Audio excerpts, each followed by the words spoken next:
जय हिंद स्टूडेंट्स। आज की क्लास में ग्रामर का टॉपिक डिस्कस करूंगा। प्रोनाउन। प्रोनाउन में आपको इस तरीके से एक्सप्लेन करूंगा कि आपका जो मेन कंटेंट कवर होगा वो स्पीकिंग के पर्पज से कवर होगा। बिकॉज राइटिंग में जनरली मैं आपको सजेस्ट करता हूं एकेडमिक्स राइटिंग में कि आप प्रोनाउन का यूज ना करें। कुछ प्रोनाउंस ऐसे हैं जो करेक्ट यूज होते हैं आपसे, और कुछ ऐसे प्रोनाउंस हैं जिसमें आप गलतियां कर देते हैं। That is the reason I always suggest कि प्रोनाउन यूज करो ही मत। आप उसे नाउन से रिप्लेस कर दो तो इससे क्या होगा, एक आपकी ग्रामर की मिस्टेक बचेगी, साथ ही साथ आपके लेक्सिकल का स्कोर भी कम होने से बचेगा। राइट। तो आज का ये प्रोनाउन टॉपिक है, ये स्पीकिंग के पॉइंट ऑफ व्यू से मैं आपको बताऊंगा। मतलब हाँ, ये सारे जितने रूल्स हम पढ़ेंगे ऑब्वियसली राइटिंग में फॉलो हो सकते हैं, नो डाउट, बट राइटिंग में फॉलो करने के लिए मैं आपको मना करूंगा। इनफैक्ट मैं आपको मना करूंगा कि आपको प्रोनाउन यूज ही मत करो आपकी राइटिंग में, अगर आप एकेडमिक राइटिंग लिख रहे हो तो। मतलब जहां आपको बार ग्राफ लाइन ग्राफ है उसके बाद अगर आप ऐसे लिख रहे हो तो आई सजेस्ट कि आप तो प्रोनाउन का यूज ना करो। तो आज की क्लास राइटिंग के पॉइंट ऑफ व्यू से नहीं है। आज की क्लास मेनली फोकस्ड है स्पीकिंग के पॉइंट ऑफ व्यू से, क्योंकि स्पीकिंग में भी आपको ग्रामर का क्राइटेरिया होता है। तो ध्यान से देखते हैं प्रोनाउन क्या होता है। बेसिक डेफिनेशन वो मैं डिस्कस नहीं कर रहा हूं। नाउन के प्लेस पे जो वर्ड हम यूज कर सकते हैं उसे प्रोनाउन बोलते हैं। अब एक चार्ट डिस्कस कर लेते हैं। एक सेकेंड,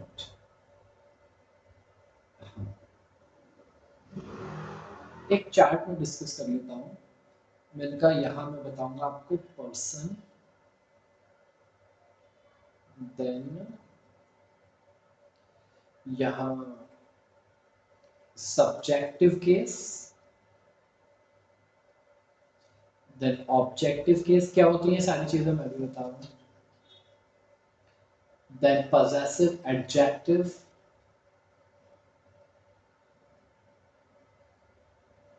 possessive pronoun और रिफ्लेक्सिव केस। ये इतनी चीज हम लोग डिस्कस करते हैं, फिर मैं आगे चलता हूं। मैंने कहा पर्सन, मैंने कहा फर्स्ट पर्सन। फर्स्ट पर्सन में क्या क्या आता है? आई और वी आता है, राइट। सेकंड पर्सन में क्या आता है? तो यू आता है।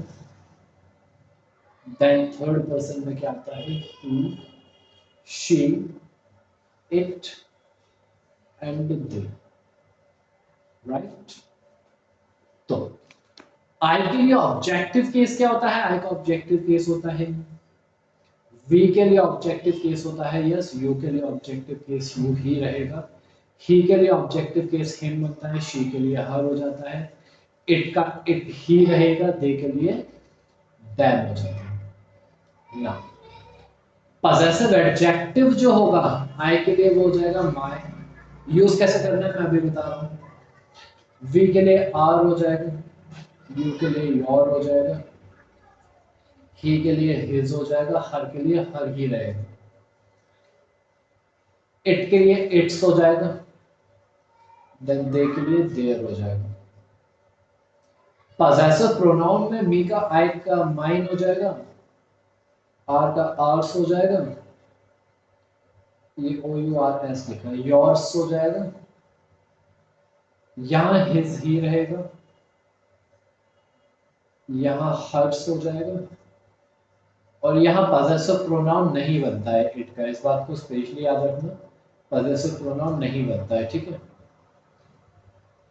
देन देयर का क्या हो जाएगा? देयर्स हो जाएगा। नाउ आई का रिफ्लेक्शन माई सेल्फ होगा,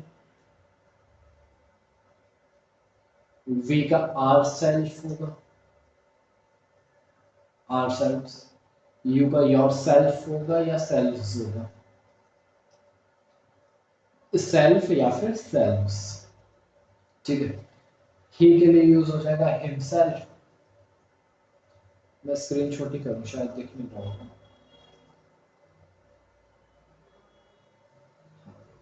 हर के लिए हो जाएगा हर सेल्फ। देन इट के लिए हो जाएगा इट सेल्फ। दे के लिए हो जाएगा देयर सेल्व्स। नाउ समझ लो, अब इन्हें यूज कैसे करते हैं मैं आपको वो चीज बता देता हूं। तो देखो, एक स्ट्रक्चर आप लोग जनरली पढ़ते हो, एक subject plus helping verb plus main verb plus object. तो सब्जेक्ट जो है वो सब्जेक्टिव केस ही है। दैट मीन्स सब्जेक्टिव केस जो आएगा वो सबसे पहले आ जाएगा, देन ऑब्जेक्टिव केस है वो लास्ट में आ जाएगा। ठीक है, मतलब मेन वर्ब के बाद जो चीज है वो ऑब्जेक्टिव केस में आएगी। हाँ, प्रीपोजिशन या सेंटेंस कनेक्टर से भी पहले और मेन वर्ब के बाद जो चीज आएगी उसे हम क्या बोलेंगे, ऑब्जेक्टिव केस। राइट, सेंटेंस जहां से स्टार्ट होगा, जो एक्शन कर रहा होगा वही क्या होता है, सब्जेक्ट। ये बात आप लोग ऑलरेडी जानते हो। तो ये जो सब्जेक्ट है, subject helping verb main verb object वाले स्ट्रक्चर में, तो वही सब्जेक्ट क्या है, ये सब्जेक्टिव केस है। राइट, पजेसिव एडजेक्टिव कैसे यूज होता है समझते हैं।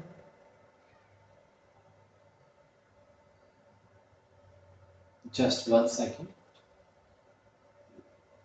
तो देखो, एडजेक्टिव क्या होता है, नाउन से के बारे में जो इंफॉर्मेशन दे दे वही एडजेक्टिव होता है। तो जैसे मैंने कहा कार, मैं बोल दूं माय कार, तो ये माय क्या हो जाएगा, पजेसिव एडजेक्टिव।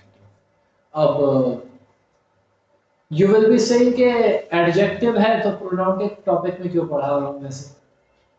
बेटा, ये टेबल जो हमने अभी सीखी वो ऐसे ही फंक्शन करती है कि पजेसिव एडजेक्टिव आता है, देन से हम पजेसिव प्रोनाउन की तरफ जंप करते हैं। तो मैं आपको इसे एडजेक्टिव वाले चैप्टर में पढ़ाता तो फिर आपको बाकी चीजें उतनी ज्यादा क्लियर नहीं हो पाती।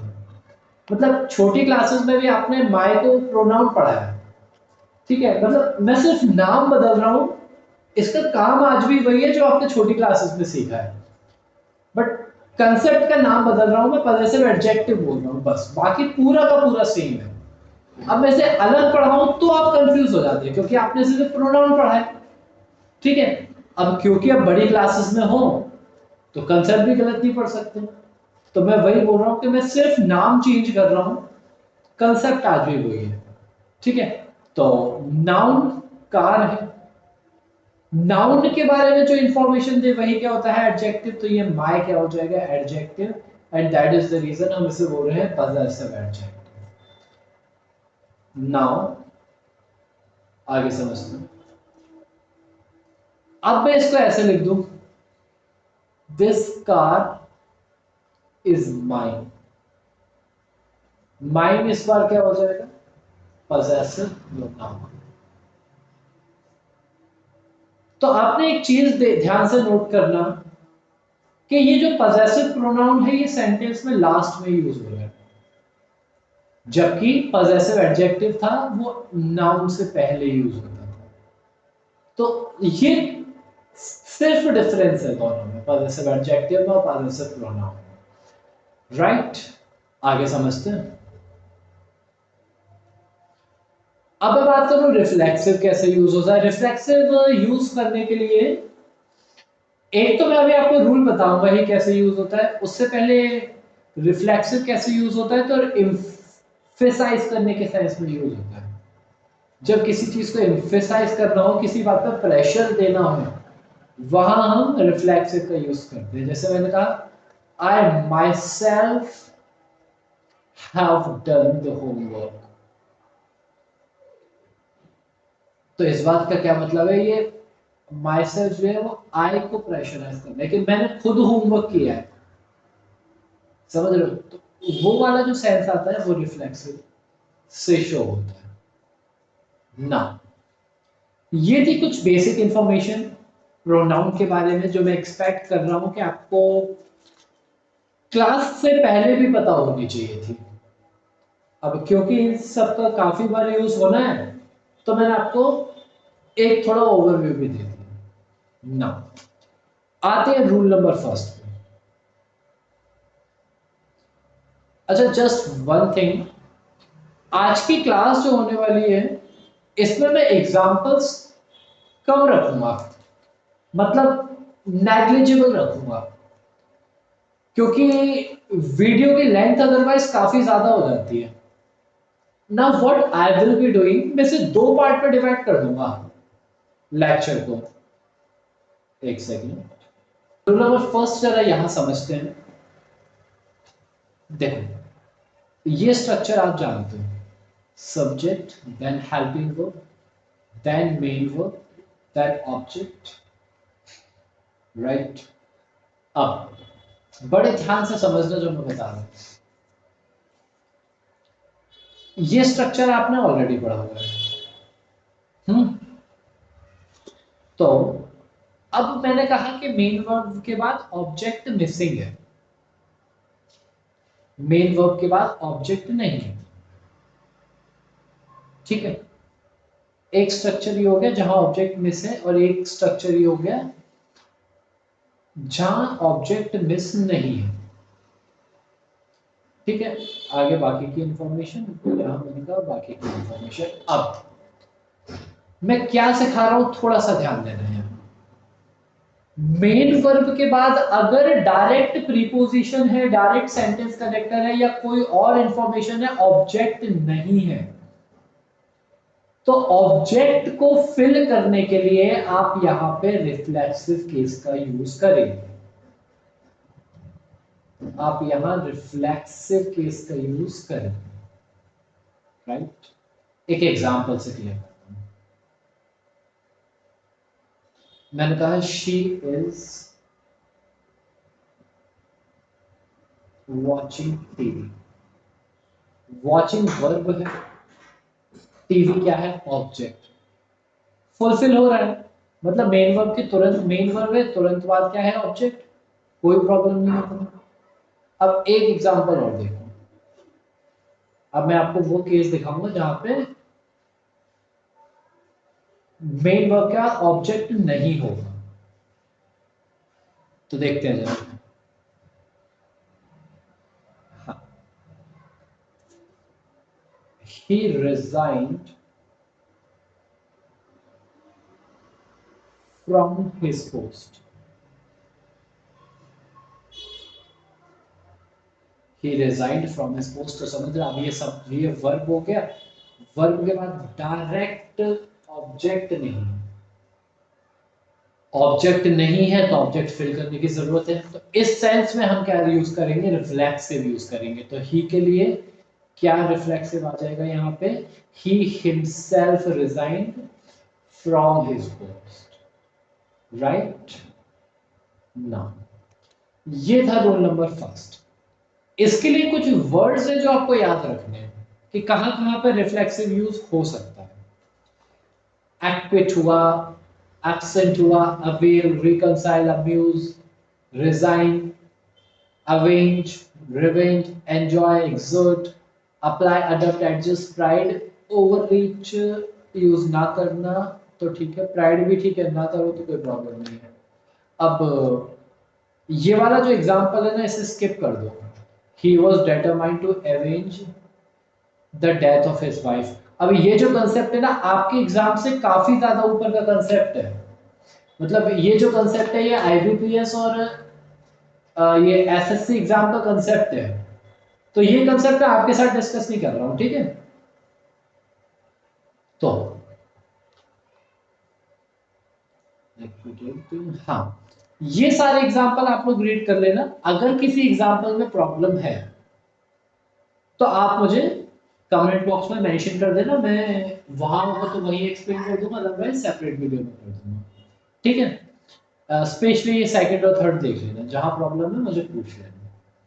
ना। अभी हमने सीखा कि कुछ वर्ड्स ऐसे होते हैं जिसे हम रिफ्लेक्सिव यूज करते हैं, कौन कौन से हैं हमने देख लिया। अब कुछ वर्ड्स ऐसे भी हैं जिसे रिफ्लेक्सिव यूज नहीं करते, कौन कौन से वर्ड है? रूल नंबर सेकंड देखो जरा, कीप, स्टॉप, टर्न, क्वालिफाई। एक सेकंड में आपको और एग्जांपल दिखाऊं। हाँ ये देखो, ये सारे वर्ड्स हम रिफ्लेक्सिव यूज नहीं करेंगे। एक सेकंड,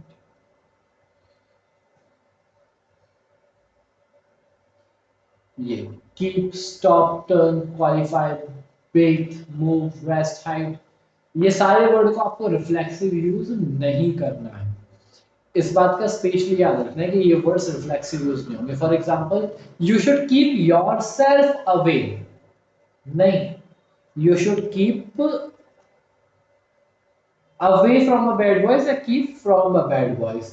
अब आपको सुनने में सेंटेंस अजीब लग रहा होगा, मैं बिल्कुल समझ रहा हूं, लेकिन यही कंसेप्ट है बेटे।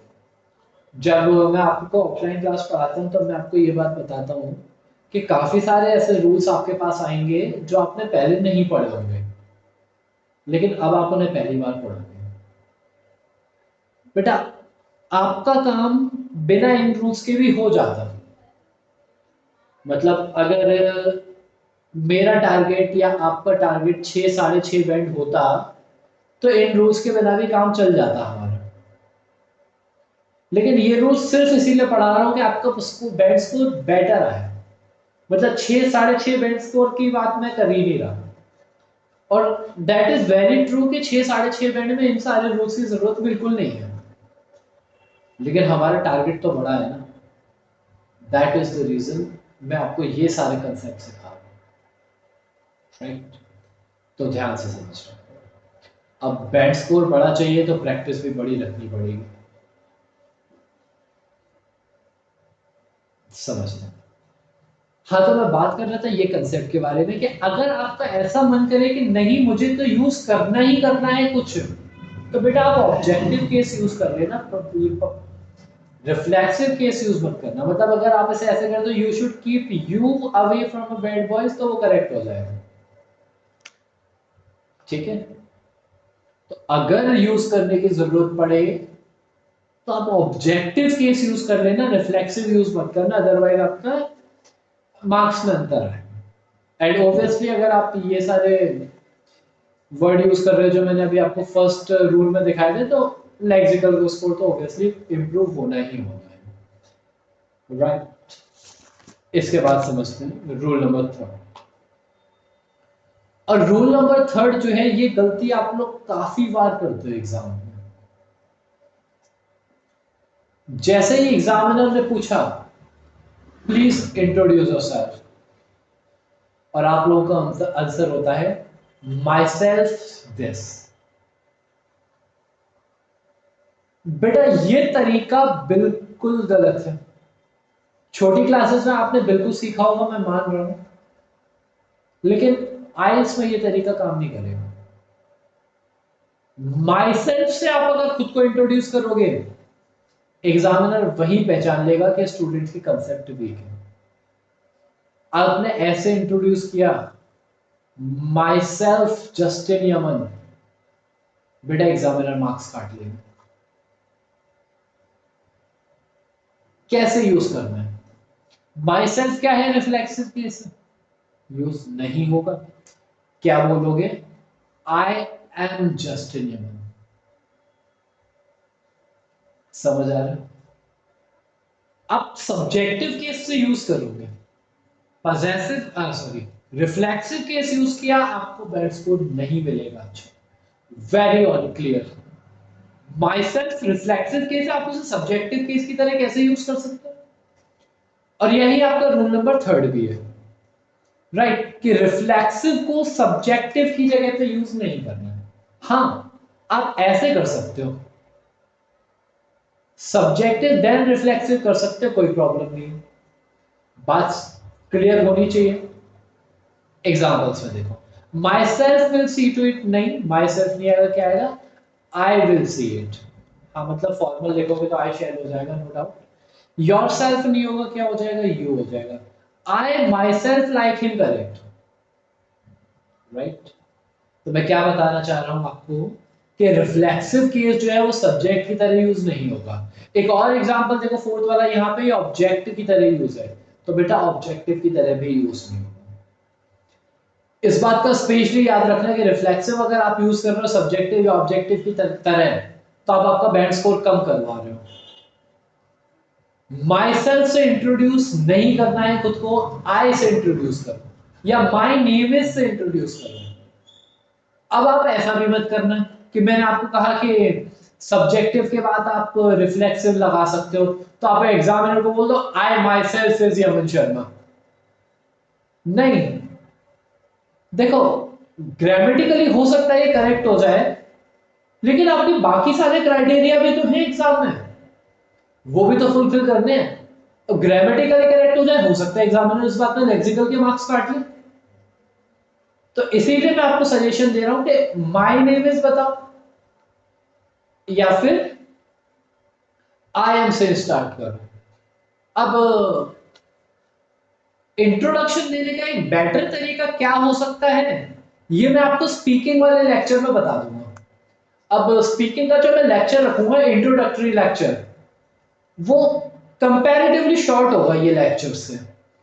एंड आई ट्राई कि नेक्स्ट लेक्चर जो आपका मैं यूट्यूब पे रिकॉर्ड करूं, वो स्पीकिंग का ही हो, वो कंपैरेटिवली छोटा होगा। और मेरे एग्जाम टिप्स के बारे में डिस्कस करूंगा वहां, ठीक है, कि आंसर वगैरह कैसे देना है।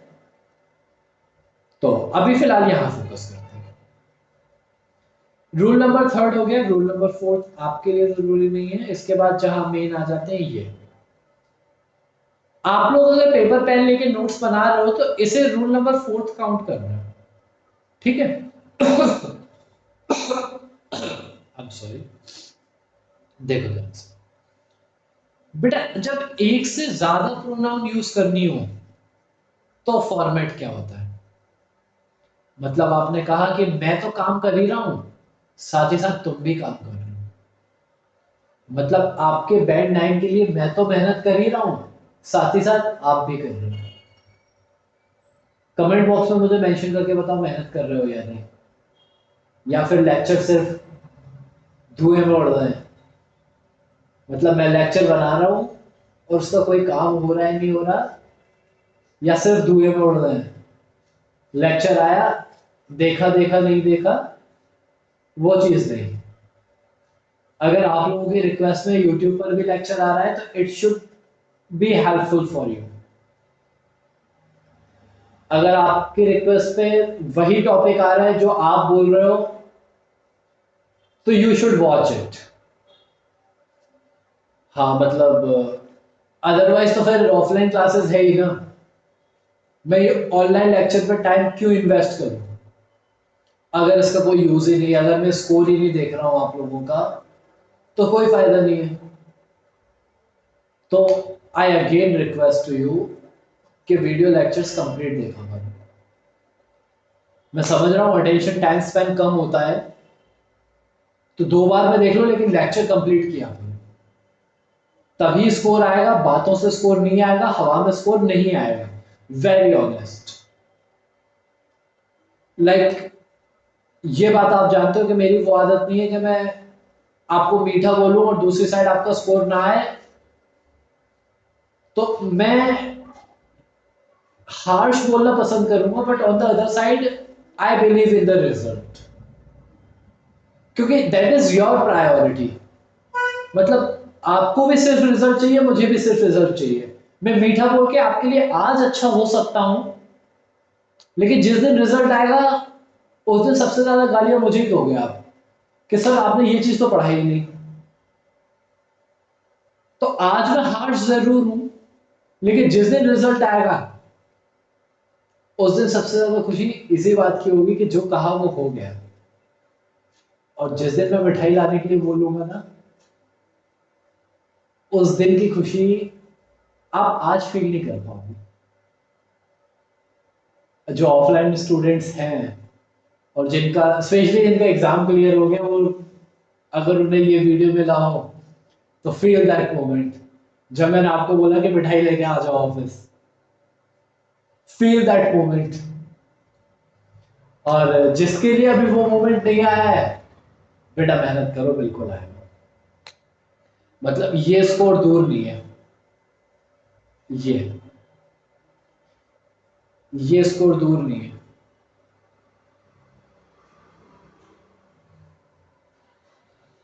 तमाम सारे स्टूडेंट इस बैंड स्कोर के दिए हैं मैंने, लिसनिंग में 7 और 8, स्पीकिंग में तमाम सारे स्टूडेंट्स हैं हमारे जिसके ये स्कोर आया है।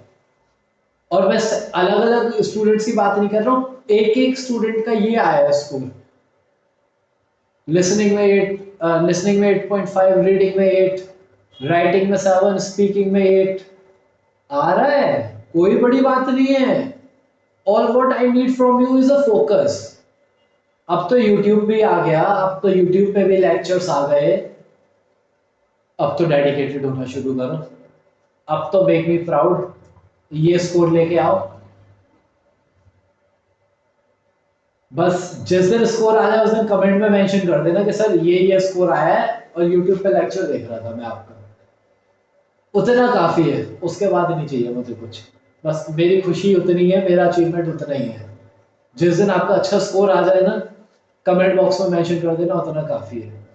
अगर आप आसपास हुए, मतलब like right now I am in Hyderabad, तो अगर आसपास हुए तो मैं आपको मिठाई लाने बोल दूंगा, नहीं तो फिर मैं मिठाई का वेट करूंगा जब आप ग्रेजुएशन के बाद वापस इंडिया आओगे। चलो, तो वादा रहा, स्कोर अच्छा ही लेकर आना है। कम स्कोर के बारे में बात में करते ही नहीं, मतलब रीडिंग में 6 आ जाए मेरे को मजा नहीं आता। हाँ मतलब यूनिवर्सिटी का क्राइटेरिया पूरा हो जाएगा नो डाउट, लेकिन मुझे मजा नहीं आता उसमें।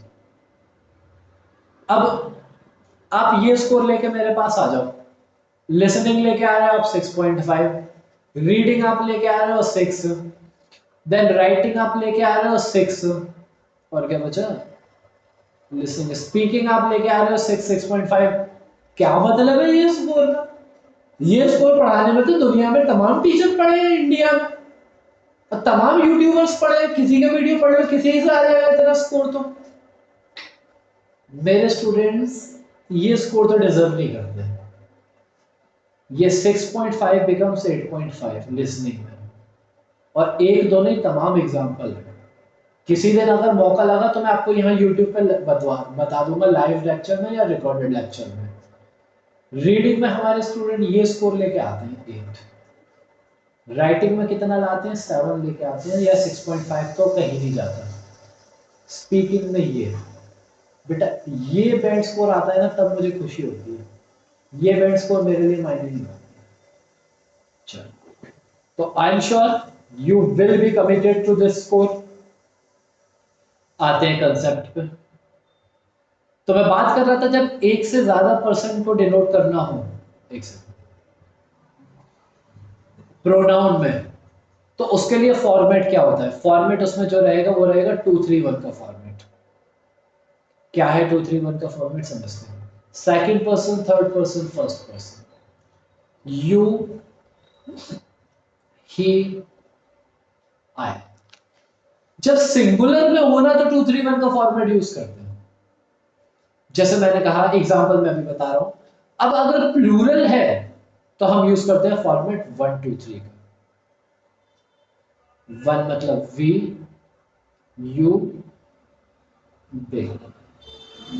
अब अगर कोई नेगेटिव चीज हुई, नेगेटिव चीज मतलब जैसा आपको पनिशमेंट मिली, तब आप सिंगुलर में भी 1-2-3 का ही फॉर्मेट यूज करोगे। इस बात का याद है, ठीक है। अब वीडियो की लेंथ काफी लंबी हो रही है तो मैं चीजों को थोड़ा सा शॉर्ट रखूंगा, स्पेशली एग्जांपल्स को। मतलब आधे घंटे का वीडियो हो चुका है ऑलरेडी, तो एग्जांपल्स जरा देख लेते हैं, आपको चीजें क्लियर हो जाएंगी। I and you will attend her wedding, नहीं, यू एंड आई। 2-3-1 का फॉर्मेट यूज होना चाहिए, सिंगुलर है इसीलिए। एग्जाम्पल आप यहां से देख लेना, स्पेशली ये वाले एग्जाम्पल पे ध्यान देना, मोहन वाले पे। बेटा थर्ड पर्सन हम कभी कभी नाउन को कंसीडर कर लेते हैं, ठीक है, कभी कभी क्या, हमेशा। तो यू, मोहन एंड आई, तो इसे ये मत सोचना कि नाउन कैसे आ गया, नाउन को हम जनरली थर्ड पर्सन कंसीडर करेंगे, ठीक है। तो एग्जांपल यहां से देख लेना। अच्छा मैं ये हटा दूंगी तो आपको कंफ्यूजन होगा देखने में, ये लो, ठीक है। एग्जांपल यहां से देख लेना, कंफ्यूजन हो तो मुझे मैसेज ड्रॉप कर देना, देन फिर कवर कर लेंगे। ये वाला जो रूल है बेटा, ये मैं आपको वर्क में पढ़ाऊंगा, ये as well as together with वाला, क्योंकि अगर मैं इस वीडियो में कंबाइन करूंगा ना तो वीडियो कम से कम 20 मिनट और लंबी जाएगी। तो मैं सिर्फ वर्ब वाले टॉपिक में कवर करूंगा। हाँ, एक ऑलमोस्ट सेम चीज है। जब मैं वर्ब में कवर कराऊंगा तो प्रोनाउन में का भी कंसेप्ट बता दूंगा, ठीक है। मतलब वीडियो करीब करीब 20 मिनट से आधे घंटे और लेंथ ही जाएगी।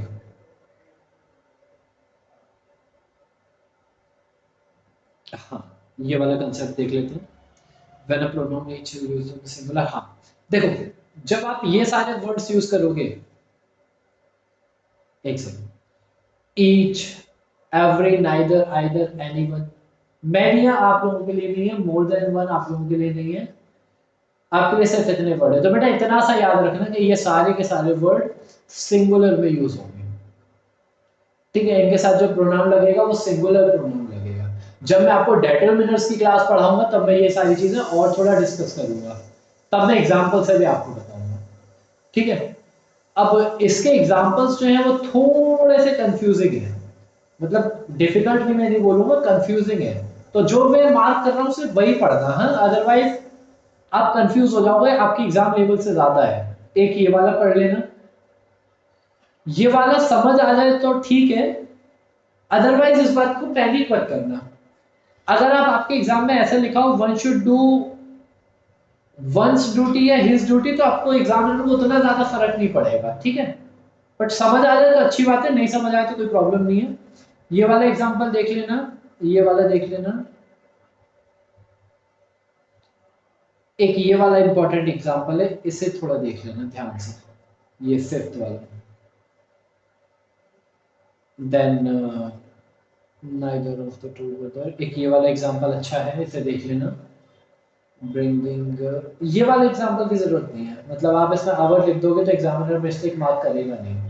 One should do once duty, ठीक है। हाँ सेम चीज, मतलब ये समझ आ जाए तो अच्छी बात है, अदरवाइज नो प्रॉब्लम, ठीक है। एक ये एग्जांपल अच्छा है, इसे देख लेना, ये करेक्ट है, इसे देख लेना। हाँ चलो मैं आगे चल रहा हूँ कि एग्जांपल पे एज आई सेड के टाइम ज़्यादा स्पेंड नहीं करेंगे। रूल नंबर 8 आपके काम का नहीं है, आप इसे यूज़ कर सकते हो, कोई प्रॉब्लम नहीं है इसमें। एक ये वाला रूल जो है ये काफ़ी इंपॉर्टेंट है और इस बात का आपको स्पेशली ध्यान देना है। और मैं ये दोनों पॉइंट ऑफ व्यू से बोल रहा हूँ, स्पीकिंग के पॉइंट ऑफ व्यू से भी और राइटिंग के पॉइंट ऑफ व्यू से भी, कि आइदर, नाइदर, ईच अदर, ये यूज होगा when you are talking about two person और अ थिंग्स, यहाँ मेंशन है। जबकि एनीवन, नन और वन अनदर कब यूज होगा, when you will be talking more than two things. सारे एग्जांपल जरूरी हैं, सारे एग्जांपल्स पढ़ लेने हैं, ठीक है। इसके बाद क्वेश्चन टैग की आपको जरूरत है नहीं है, मतलब ना तो आप स्पीकिंग में यूज करोगे ना आप राइटिंग में, तो खैर करना ही नहीं, अदरवाइज मार्क्स कट जाएगा, ठीक है। हाँ एक ये चीज आपको जरूर याद रखनी है बेटा, बोथ के साथ आप नॉट का यूज नहीं करोगे, बोथ प्लस नॉट यूज नहीं होगा, नहीं होगा, ठीक है। बोथ के साथ नॉट यूज क्यों नहीं होगा, क्योंकि हमारे पास ऑलरेडी ऑप्शन है नाइदर का, हमारे पास ऑलरेडी ऑप्शन है नाइदर का, इसीलिए बोथ के साथ हम नॉट यूज नहीं करते।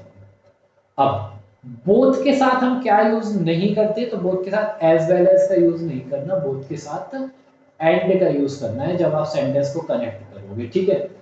ये कुछ एडवांस रूल है जो आप स्पीकिंग में यूज कर सकते हो, और ये वाला ये जो है रूल वो आप राइटिंग में भी यूज कर सकते हो, ठीक है। मतलब राइटिंग का जहां स्पेशल रूल है मैं बता रहा हूँ, सारे रूल राइटिंग में मिक्स मत कर देना, एग्जामिनर मार्क्स नहीं देगा, बहुत क्लियर बता रहा हूँ। ये वाला यूज कर सकते हो तो इसीलिए मैंने स्पेशली बता दिया, ठीक है। चलो तो बोथ के साथ एज वेल एज नहीं लगेगा, एंड लगेगा, याद रखना इस बात को, क्लियर होना चाहिए इतना सारा कुछ। चलो हाँ ये इसके बाद तो सारा कुछ ठीक ही है। एक ये रूल जो है, ये आप इसे आप यूज कर लेना, कोई प्रॉब्लम नहीं है। हाँ ठीक है, मतलब सेम को प्रोनाउन की तरह यूज नहीं किया जा सकता। सुनो वेरी केयरफुली, अगर ये बात आपको समझ आ रही है तो अच्छी बात है, ये वाला रूल जो मैं भी डिस्कस कर रहा हूं। अगर नहीं आ रही है तो कोई प्रॉब्लम नहीं है, एग्जामिनर ये मिस्टेक बैंड 8 तक मार्क नहीं करेगा और शायद बैंड 9 पे भी मार्क ना करे। मतलब बैंड 9 के स्टूडेंट्स में मैंने हालांकि ये चीज देखी नहीं है कि उन्होंने 10 एम का यूज किया हो, लेकिन with my personal experience what I can say कि आपका एग्जाम ना एटलीस्ट बैंड 8 तक तो नहीं मार्क करेगा, और बैंड 9 पे भी मार्क ना करे तो कोई सरप्राइज होने वाली बात नहीं है। लेकिन फॉर द सेफर साइड सीख लेते हैं। देखो, I shall give you a book, the same is very helpful. The same, ये द सेम किसके लिए यूज हो रहा है? बुक के लिए। मतलब नाउन को रिप्लेस जो वर्ड कर दे वही क्या होता है? प्रोनाउन। तो यहां द सेम किसे रिप्लेस कर रहा है? बुक को, राइट? तो मैंने क्या बताया, द सेम को प्रोनाउन की तरह यूज नहीं करना, तो द सेम की जगह क्या आ जाएगा? It is very useful. समझ आ रहा है? इतना सा कंसेप्ट है। नहीं आ रहा है, एक बार आप दोबारा से वीडियो देख लो, लेकिन उसके बाद भी समझ नहीं आ रहा तो उस बात पे पैनिक मत करना। मतलब बैंड 8 तक भी कोई प्रॉब्लम नहीं है, ठीक है? और 9 तक भी, जहां तक मैं मेरे अपने एक्सपीरियंस से बता रहा हूँ, 9 तक भी कोई प्रॉब्लम नहीं है आपके एग्जाम में इस बात, ठीक है? तो इस बात को ज्यादा प्रेशर से मत लेना, ठीक है? आ रहा है समझ तो ठीक है, नहीं आ रहा तो नो प्रॉब्लम। चलो ये हो गया। इसके बाद हाँ इतना सही, ये सारे रूल्स थे जो आपको प्रोनाउन में कवर करने थे। अब कुछ रूल्स ऐसे थे जो स्पीकिंग में भी इंपॉर्टेंट थे, तो वो मैंने आपको बता दिए। हालांकि टॉपिक जो था आज का वो मेनली स्पीकिंग बेस्ड था, जो कुछ टॉपिक्स राइटिंग के थे वो मैंने आपको बता दिए। बस इतना याद रखना कि स्पीकिंग का सेक्शन तो पूरा था, राइटिंग का सिर्फ एक बहुत छोटा सा पार्ट था। बस मिक्स मत कर देना, अदरवाइज बैंड स्कोर पे अंतर बिल्कुल आने के चांसेस है। चांसेस क्या? श्योरिटी है। मतलब प्रोनाउन अगर आप टास्क 2 में लिख रहे हो, आए मतलब थीसिस के अलावा कहीं आप प्रोनाउन लिख रहे हो, तो हो सकता है आपके मार्क्स कट जाए। अब समझना मेरी बात, प्रोनाउन, कुछ प्रोनाउन लिखे जा सकते हैं, लेकिन उसमें आप गलती कर सकते हो, इसीलिए मैं आपको बोल रहा हूं कि अवॉइड करना है। मतलब प्रोनाउन लिखने में गलती नहीं होती, मतलब आप अगर प्रोनाउन लिख दोगे तो एग्जामिनर उस बात का बैड स्कोर नहीं काटेगा, लेकिन उसकी वजह से जो आप ग्रामेटिकल मिस्टेक करोगे उसका मार्क्स काट देगा। इसीलिए आई सजेस्ट कि प्रोनाउन राइटिंग में अवॉइड करो तो ज्यादा अच्छा है। मतलब सिर्फ थीसिस में लिख दो उतना काफी है, ठीक है? चलो, तो सेशन ओवर करते हैं। इसके बाद अगर कोई डाउट है तो आप मुझे कमेंट बॉक्स में मेंशन कर देना। एंड प्रैक्टिस रेगुलर रखो, ठीक है? बिना प्रैक्टिस के काम नहीं होगा, प्रैक्टिस रेगुलर रखनी पड़ेगी। तो कीप प्रैक्टिसिंग, मिलते हैं फिर नेक्स्ट सेशन में। टिल देन, जय हिंद।